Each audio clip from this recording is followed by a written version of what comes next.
لله نحمده ونستعينه من يهده الله فلا مضل له ومن يضلل فلا هادي له واشهد ان لا اله الا الله وحده لا شريك له واشهد ان محمدا عبده ورسوله اما بعد اللهم صل على محمد وعلى ال محمد كما صليت على ابراهيم وعلى ال ابراهيم انك حميد مجيد اللهم بارك على محمد وعلى ال محمد كما باركت على ابراهيم وعلى ال ابراهيم انك حميد مجيد புகழும் புகழ்ச்சிக்குரியவன் அல்லாஹ் ரப்புல் ஆலமீன் அவருடைய சாந்தியும் சமாதானமும் அல்லாஹ்வுடைய தூதர் நபிகள் நாயகம் ஸல்லல்லாஹு அலைஹி வஸல்லம் அவர்கள் மீதும் அவர்களை பின்பற்றி வாழ்ந்த சத்திய சஹாபாக்கள் சஹாபி பெண்மணிகள் தாபீன்கள் தபா தாபீன்கள் இமாம்கள்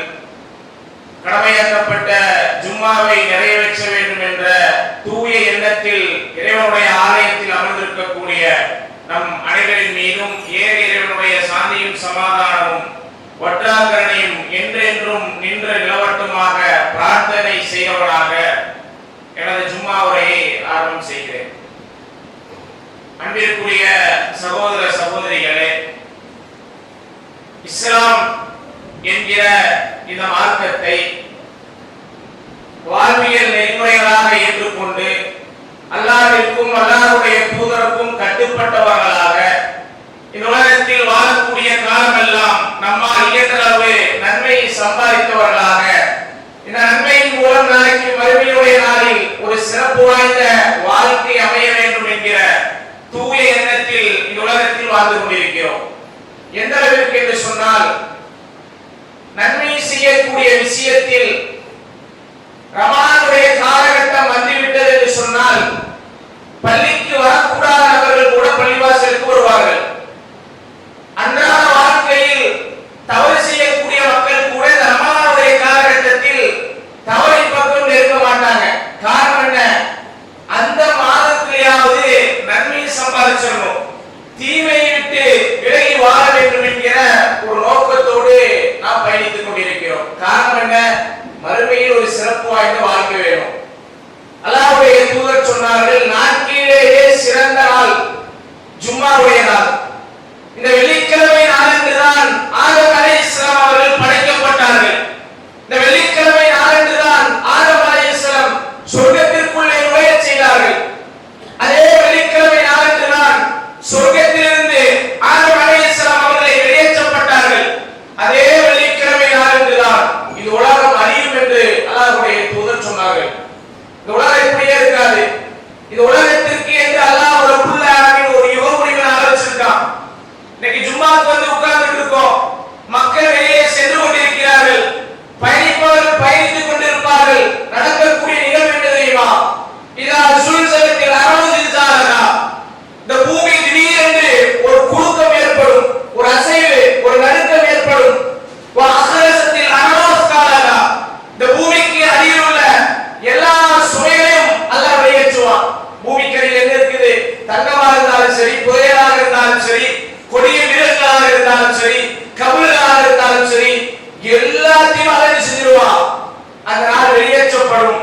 அப்படி வெளியேற்றும் பொழுது அமரக்கூடிய நீங்கள் பேசக்கூடிய நாள் கேட்போமாமா, இந்த பூமிக்கு என்னாச்சு? நல்லா தான் இருந்துச்சு.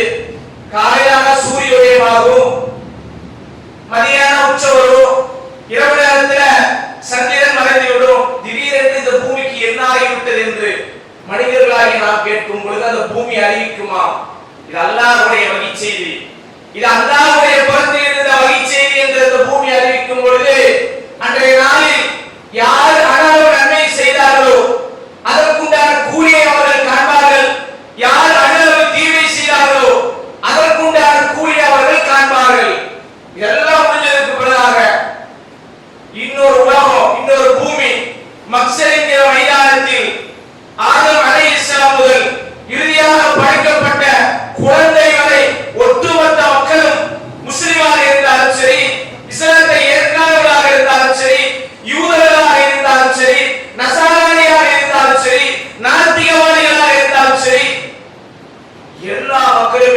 மஹ்ஷர் மைதானத்தில் நின்று கொண்டிருப்பார்களாம். நபிகள் நாயகம் ஸல்லல்லாஹு அலைஹி வஸல்லம் சொன்னார்கள், உடம்புல துணி இருக்காது, காலில செருப்பு இருக்காது, விருத்த சேதனம் செய்யப்படாதவர்களாக ஆண்களும் பெண்களும் ஒரே சபையில் நின்று கொண்டிருப்பார்கள். அல்லாஹ்வுடைய தூதரை ஆண்கள் பெண்களை பார்க்க மாட்டார்களா? அன்னை ஆயிஷா ரலியல்லாஹு அன்ஹா அம்மையார் கேட்கிறாங்க. அன்றைய நாள் அதில் இருக்கக்கூடிய அந்த சபை பயந்தவர்களாக நடுங்கியவர்களாக அல்லாஹ் திருமறையை பதிவு செய்கிறார். சில மக்களுடைய முகங்கள் எல்லாம் வெண்மையாக இருக்கும், சில மக்களுடைய முகங்கள் எல்லாம் கருத்த நிலையில் புழுதியடைந்த நிலையில் பயந்தவர்களாக நின்று கொண்டிருப்பார்களா?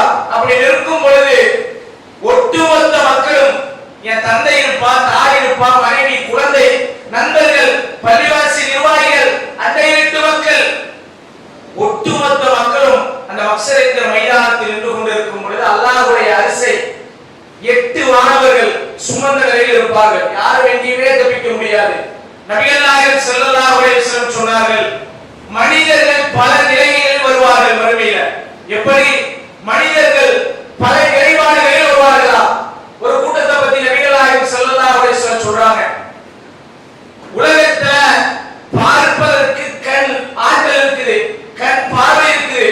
ஆனா மறுமையினால ஒரு கூட்டத்திற்கு பார்ப்பதற்கு கண் ஆற்றல் இருக்காது.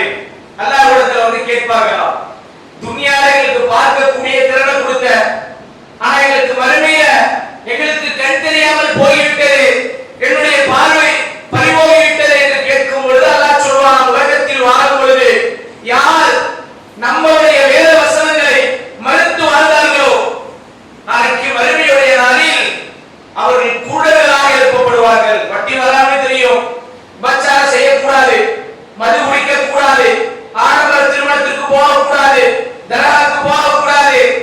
இப்படி நம்மளுடைய வசனங்கள் உங்களிடத்தில் வந்ததா இல்லையா? ஜும்மால கேட்டீங்களா இல்லையா? பள்ளி வயல்ல கேட்டீங்களா இல்லையா? திருமணையில கேட்டீங்களா இல்லையா? அதை மீறி யார் வறுத்து வாழ்ந்தார்களோ நாளைக்கு மறுமையில் கூடர்களாக எழுப்பப்படுவார்கள் என்று அல்லாஹ்வுடைய தூதர் அந்த கூட்டத்தை பத்தி சொல்றாங்க. இன்னொரு கூட்டத்தை பத்தி நபிகள் நாயகம் ஸல்லல்லாஹு அலைஹி வஸல்லம் சொல்லும் பொழுது, அந்த மறுமையில வரும்பொழுது ஒரு தோள்புஜம் இறக்கப்பட்டவராக, ஒரு தோள்புஜம் தூக்கப்பட்டவராக மறுமையில ஒரு கூட்டம் வருவார்கள். யார் அவர்கள்? உலகத்தில் வாழும் பொழுது யார் நீதம் செலுத்தாமல் வாழ்ந்தார்களோ, அல்லாஹ்விற்கு பயந்து யார் நீதம் செலுத்தாமல் வாழ்ந்தார்களோ மறுமையில அல்லாஹ் செஞ்சிருவான். அந்த கூட்டத்தை கேவலத்திற்கு மேலாக கேவலப்படுத்துவான். நீ சிந்திச்சு பாருங்க, சமூகத்துல நீதமாக நடக்கக்கூடிய மக்களாக நாம் இருக்கிறோமா?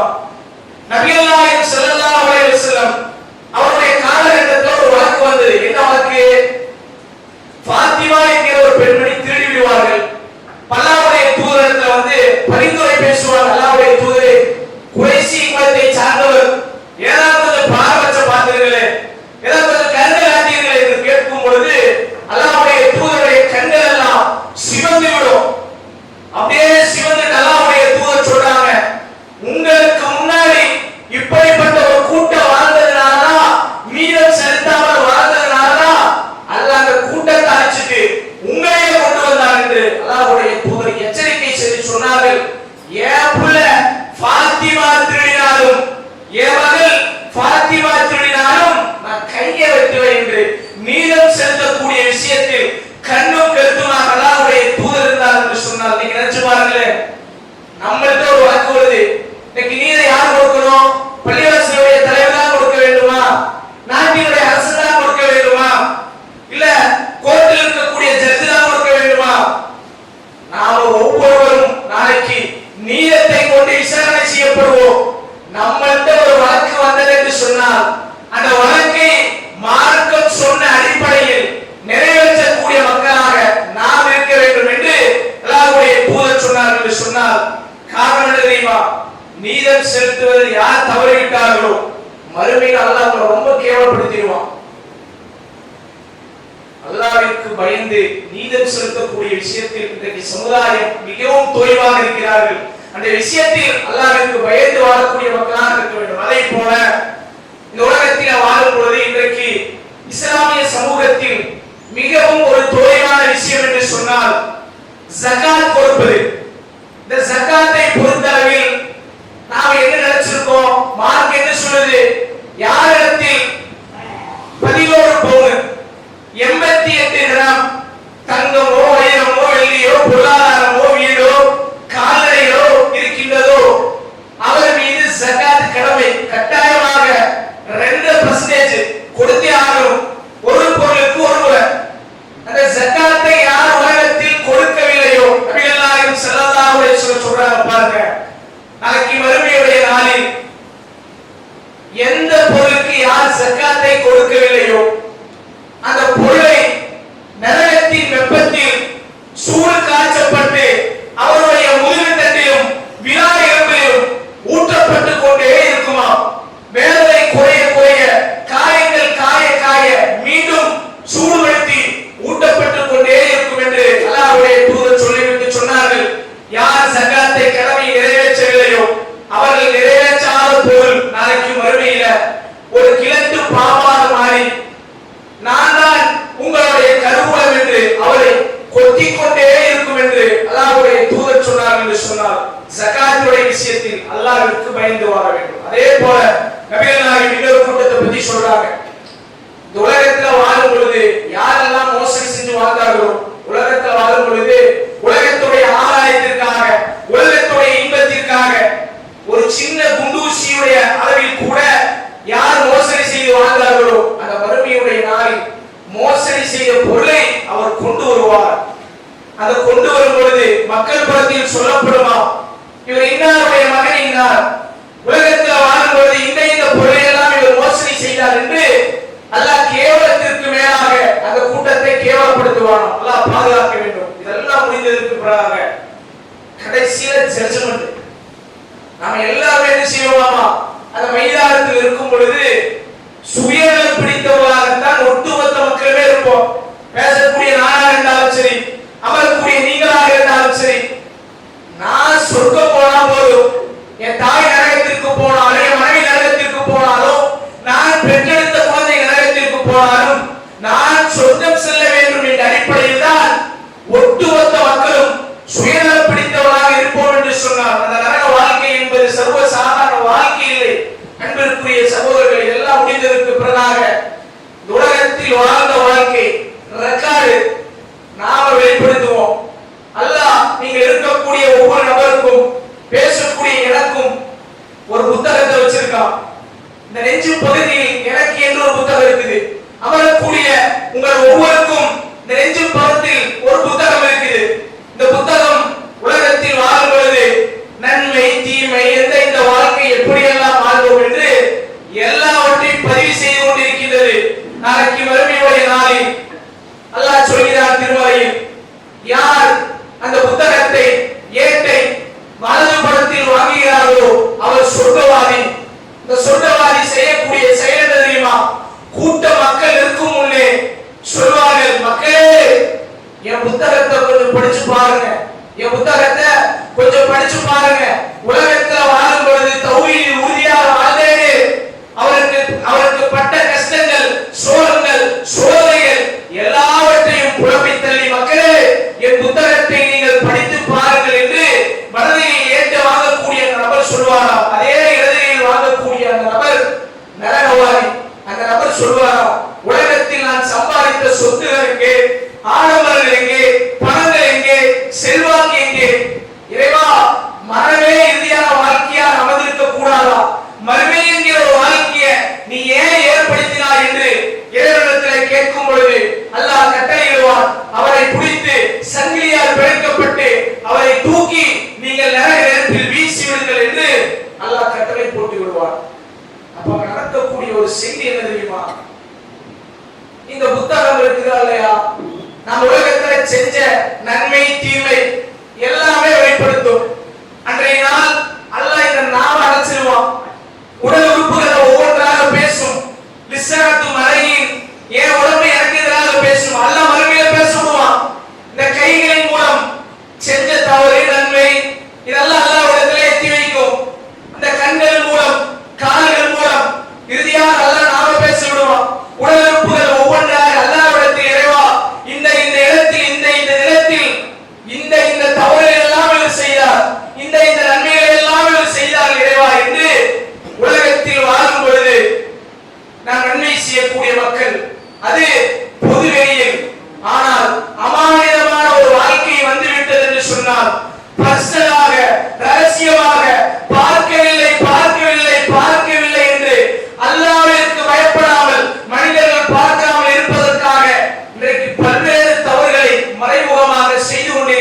சகோதரர்களே, இந்த தவறுகளை எல்லாம் விட மாட்டார்.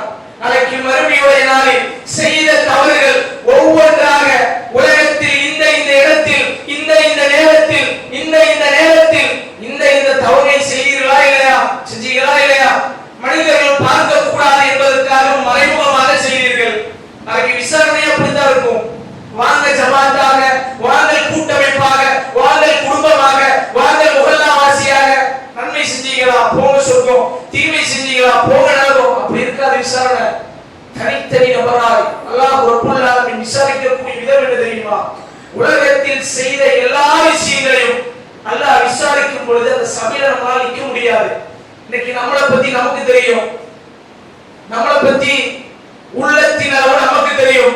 வெளிப்படையில மக்கள் பார்க்கும் பொழுது இவர் நல்லவர், வல்லவர், நாணயமானவர் என்றெல்லாம் சொல்வார்கள். ஆனால் தனி மனிதனுடைய வாழ்க்கை என்று வரும் பொழுது நம்மளுடைய நட்சுக்கும் நம்மளுடைய உள்ளத்திற்கு நாம் யார் என்று தெரியும். அன்றாட வாழ்க்கையில் எந்த நன்மையை செய்கிறோம், மறைமுக வாழ்க்கையில் வந்துவிட்டால் எந்த தீமைகளை செய்கிறோம் என்று நாம் ஒவ்வொருவரும் நம்மை நாமே கேட்டுக்கொண்டோம் என்று சொன்னால் நம் வாழ்க்கையை பற்றி நமக்கு தெரியும். அப்ப நிலை என்ன ஆகுமா? நன்மை தீமை எல்லாம் அல்ல வெளிப்படுத்துவான். உதாரணத்துக்கு நான் ஒரு விஷயத்தை சொல்றேன். இந்த வசந்த நகர் பகுதியில ஒரு நபர் இருக்கிறார், பள்ளிவாசலோடு தொடர்புடையவர். அவரை பற்றி சமுதாயத்தில் மக்களிடத்தில் கேட்கும் பொழுது சொல்லுவார்கள், நாணயமானவர், கண்ணியமானவர், நீதமானவர், பள்ளிவாசலோடே தொடர்புடையவர், நல்லவர். உதவியில் போய் நின்றா தாங்கிட்ட இருக்கிற பொருளாதாரத்தை தூக்கி கொடுத்துருவாரு, பள்ளிவாசலோடே தொடர்பு இருப்பாரு, நன்மையான விஷயங்கள் எல்லாம் செய்யக்கூடிய ஒரு நபர். அறியாமையுடைய சைத்தானுடைய தூண்டுகோலோடு ஒரு தப்பை செஞ்சு மாட்டிட்டாரு. மறைமுகமா செஞ்சுட்டு இருக்காரு தப்ப. ஒரு நாள் மாட்டிக்கொண்டார். என்ன நடக்குது? அவர் செய்த தவறு வெளிப்படுத்தப்படுகின்றது. பள்ளிவாசல் நிர்வாகி கூட வச்சுக்கோங்க உதாரணத்திற்கு. அப்ப என்ன ஆகுது? தவறுகள் பரவ வெளிப்படுத்தும் பொழுது ஒரு கட்டத்திற்கு மேலாக ஒரு ஆணாக இருந்தால் இன்றைக்கு செய்யக்கூடிய தவறு இரண்டு. ஒன்று பொருளாதாரம், இன்னொன்று பெண்ணினுடைய விஷயம். எல்லாம் பாதுகாக்க வேண்டும். அப்படி ஒரு ஆண் ஒரு தவறை செய்து மாட்டிக்கொள்ளும் பொழுது வீட்டில் இருக்கக்கூடிய மனைவி கிளம்பி வந்துருவா பள்ளிவாசலுக்கு. என்னதான் தப்பு செஞ்சாரு கணவர் சொல்லுங்களேன். இந்த பள்ளிவாசலுக்காக வேண்டி எப்படி எல்லாம் உழைத்தார் என்று உங்களுக்கு தெரியும். சரியாக வேலைக்கு போக மாட்டார். எப்பொழுது பார்த்தாலும் பள்ளி வேலை என்று பள்ளிவாசலிலேயே பட்டு கிடப்பார். என்னதான் தப்பு செஞ்சாரு சொல்லுங்களேன் என்று மனைவி ஒரு கட்டத்திற்கு மேலாக கோபப்பட்டு பள்ளிவாசலுக்கு வந்துருவான். அப்ப என்ன ஆகும்? ஒரு கட்டத்திற்கு மேலாக அந்த நபர் என்ன செஞ்சிருவாரு? செஞ்ச தவிர உளப்பூர்வமா ஒத்துக்கொண்டுருவார். நான் பிள்ளை தப்பு செஞ்சுட்டேன், ஒரு பெண்ணோடு தவறான உறவில் இருந்துட்டேன். அப்படி சொல்லும் பொழுது மனைவி என்ன சொல்லுவார்? நீங்கள் தான் வாழ்க்கை என்று உங்களை நம்பி என்னுடைய பெற்றோர்களை விட்டு, என்னுடைய குடும்பத்தை விட்டு, என்னுடைய நாட்டை விட்டு நீங்கள் தான் வாழ்க்கை என்று வந்தேன், எனக்கு போய் நீங்க மோசடி செஞ்சுட்டீங்க என்று ஒரு மனைவியாக இருந்தால் புலம்பி தருவார். அதே பள்ளி நிர்வாகிகளாக இருந்தால் பள்ளிவாசலுடைய பணத்தை எடுத்து நீங்கள் மோசடி செய்து விட்டீர்களே, இப்பதான் பள்ளிவாசலுக்கு ஒரு நீதமான நபர் கிடைத்தார் என்று சந்தோஷப்பட்டோம். நம்பிக்கையானவர் பொறுப்பதற்கு ஆள் வந்து விட்டார்கள், பரவாயில்லை, எதிர்பார்த்ததை போல ஒரு நபர் கிடைத்து விட்டார் என்றெல்லாம் சந்தோஷத்தில் இருந்தோம். நீங்க போய் இப்படி மோசடி செஞ்சிட்டீங்களே என்று ஒரு நிர்வாகியாக இருந்தால் ஒரு கட்டத்திற்கு மேலாக கடுமையாக வேதனைப்படுவார். சிந்திச்சு பாருங்களேன். அப்படி ஒரு நபர் ஒரு தவறை செய்து மாட்டிவிட்டால் இந்த பள்ளிவாசலுக்கு வரமாட்டார். ரோட்டிற்கு போவதற்கு இரண்டு வழிகள் இருந்தது என்று சொன்னால் பல காலம் இந்த வழியை உபயோகப்படுத்த மாட்டார், வேற வழியை சென்று விடுவார். மக்களை சந்திக்க மாட்டாரு, மக்களுடைய முகத்தை பார்க்க மாட்டாரு. காரணம் என்ன? ஒரு தவறை செய்து ஒரு மனிதன் மாட்டிக்கொள்ளும் பொழுது அடுத்த கட்டம் அந்த நபரால் என்ன செய்ய முடியாது, சரியா முகத்தை கூடி பார்க்க முடியாதுங்க. சிந்திச்சு பாருங்களேன்.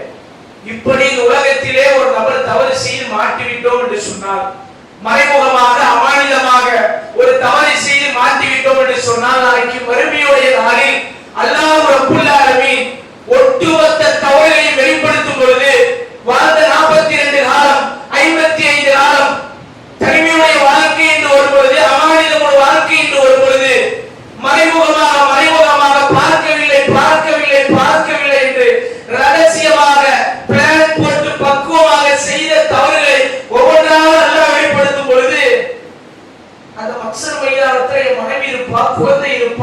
மனைவியுடைய குடும்பத்தார் இருப்பார்கள், பள்ளி நிர்வாகிகள் இருப்பார்கள், சக நண்பர்கள் இருப்பார்கள். இப்படி எல்லா மக்களும் இருக்கும் பொழுது அந்த சபையில நம்மளால நிக்க முடியுமா? செஞ்சு பாருங்க. இங்கேயே ஒரு தவறு செஞ்சு மாட்டிட்டோம்னு சொன்னா வீடு காலி பண்ணிட்டு வெளியே போயிடுவோம்.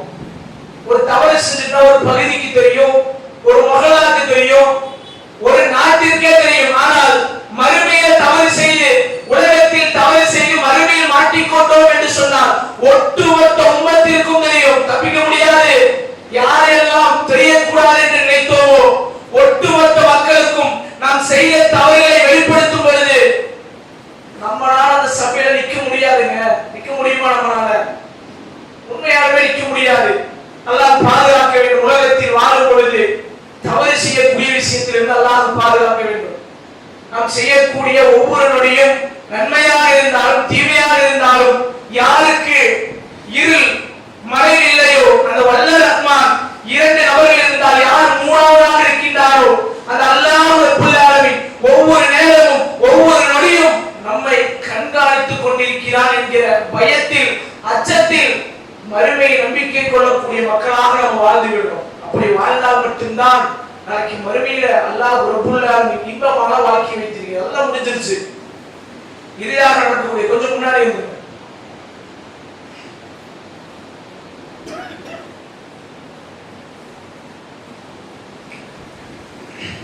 இந்த சம்பவம் எல்லாம் முடிந்ததற்கு பிறகாக என்ன நடக்கும்?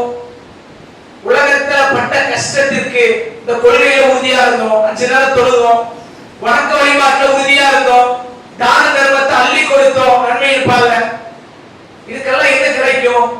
மறுமையில அல்லாஹ் நன்மை தருவானா இல்லையா? அந்த நம்பிக்கை தான் நம்ம எல்லாத்துடைய உள்ளத்துல இருக்குது. அந்த நன்மையை பெற்று சொர்க்கம் செல்லக்கூடிய மக்கள் யாராக இருந்தாலும் சிராத்தல் என்கிற ஒரு பாலம் இருக்குது மறுமையில. அந்த பாலத்தை கடக்காமல் யாரும் எங்கேயும் நகர முடியாது. அந்த பாலம் எப்படி இருக்கும்? அல்லாஹ்வுடைய தூதர் சொல்றாங்க, நஜது பகுதியில் அதான் என்று சொல்லக்கூடிய கருவேலை மரம் உண்டு. அந்த மரத்தில் எப்படி முற்கள் கூர்மையாக இருக்குமோ அதை போல பாலத்தின் மீது கம்பிகளை நெட்ட வைக்கப்பட்டிருக்கும். பாலத்தை 3 கூட்டத்தார்கள் கடப்பார்கள். இறை நம்பிக்கையாளர்கள் கண் சிமிட்டும் நேரத்திற்குள் காற்றை போல, மின்னலை போல, உயர்ந்த குதிரை போல, பந்தக ஒட்டகத்தை போல பாலத்தை இலகுவாக கடந்து விடுவார்கள். இரண்டாவது கூட்டம் பாலத்தை கடக்கும் பொழுது அந்த பாலத்தில் விழுந்து கொஞ்சம் ரத்தம் வெளியேறப்பட்டு பாலத்தை கடந்து விடுவார்கள். 2 கூட்டம். ஆனால் 3வது கூட்டம் பாலத்தை கடக்க முடியாமல் பிற்பகுதியில் அடிக்கப்பட்டு தள்ளப்பட்டு நேராக பாலத்திற்கு அடியில் உள்ள அந்த நரக நெருப்பில் விழுந்து விடுவார்கள். எல்லாமே முடிஞ்சிடும். சொர்க்கவாதி சொர்க்கம் செல்வதற்காக தயாராக இருப்பாங்க. அப்படி இருக்கக்கூடிய நேரத்தில் நடக்கக்கூடிய ஒரு சம்பவம், மிகவும் நெகிழ்ச்சியான ஒரு சம்பவம். என்ன நடக்கும்? இந்த சொர்க்கவாதி என்று டிக்ளேர் பண்ணவங்க, இவங்கதான் சொர்க்கத்திற்குரியவர்கள் என்று தயாராக இருக்கக்கூடிய அந்த மக்கள் அல்லாஹ்விடத்துல கொஞ்சம் பேசுவாங்களாமா. என்ன பேசுவாங்க? நமக்காக வேண்டி நம்முடைய சகோதரர்கள் அல்லாஹ்விடத்துல மறுமையில பேசுவார்கள். என்ன பேசுவார்கள்? இறைவா, உலகத்துல வாழும் பொழுது என்னோடு சேர்ந்து 5 நாள் தொழுதவர், தான தர்மங்களை அள்ளி கொடுத்தவர், ரமலானுடைய காலத்துல அதிகமாக இரவு தொழுகை தொழுதவர், குர்ஆன் நல்லா ஓதக்கூடியவர், யாராவது கஷ்டம் என்று வந்துவிட்டால் பொருளாதாரத்தை அள்ளி கொடுக்கக்கூடியவர், ஏதோ செஞ்ச ஒரு சில தவறுனால ஒரு தூக்கி நரகத்தில் போட்டு விட்டாயிரேவா என்று அல்லாஹ்விடத்துல பேசும் பொழுது அல்லாஹ் அந்த இடத்துல கருணை காட்டக்கூடிய நிகழ்வு என்ன தெரியுமா? அல்லாஹ் கட்டளையிடுவான், யாருடைய உள்ளத்தில் ஒரு பொற்காசு அளவு இறை நம்பிக்கை இருக்கின்றதோ அவர்களை நரக நெருப்பிலிருந்து தூக்கி விடுங்கள் என்று நரகத்திற்கு அல்லாஹ் கட்டளையிட்டு விடுவார். அவர்களை நரகம் தீண்டாது, அவர்களை நரக நெருப்பிலிருந்து அல்லாஹ் பாதுகாத்து விடுவார். அல்லாஹ்விடத்தில் மீண்டும் அந்த இறை நம்பிக்கையாளர்கள் சொர்க்கவாதிகள் பேசுவார்களா?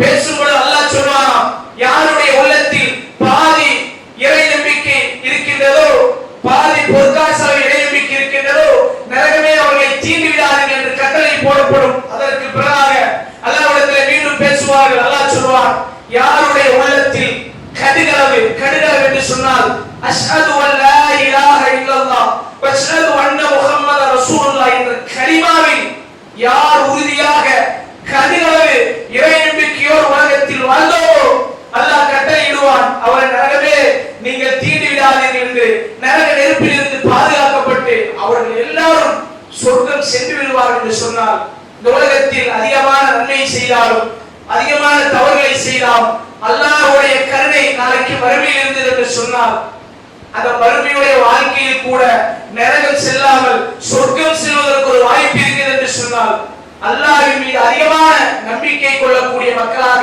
இந்த மார்க்கத்தில் உறுதியுள்ள மக்களாக வல்ல ரஹ்மான் நம்மை ஆக்கி அருள் புரிவானாக என்று என் முதல்வரை கொடுத்து ரஹ்மான் ரஹீம். அல்லாஹ் ரப்பல் ஆலமீன் திருமறை குர்ஆன்ல மனிதர்களுக்கு எச்சரிக்கையாக ஒரு வசனத்தை பேசுறான். அஃபஸிபத்தும் அன்னமா ஹலக்னாக்கும் அபஸா வ அன்னக்கும் இலைனா லா துஜூன் யதமத்தஉன் வ யகுலுன் கமா தகுல் அன்அம்பல் உம்மதல். மனிதர்களே, வீணான வாழ்க்கையை வாழ்ந்துவிட்டு சென்று விடலாம் என்று எண்ணிக்கொண்டிருக்கீங்களா? அப்படி நினைக்கிறீங்களா? நாளைக்கு மறுமையில் நீங்கள் கொண்டு வந்து நிறுத்தப்படுவீர்கள். மனிதனுடைய வாழ்க்கை எப்படி இருக்கின்றது தெரியுமா?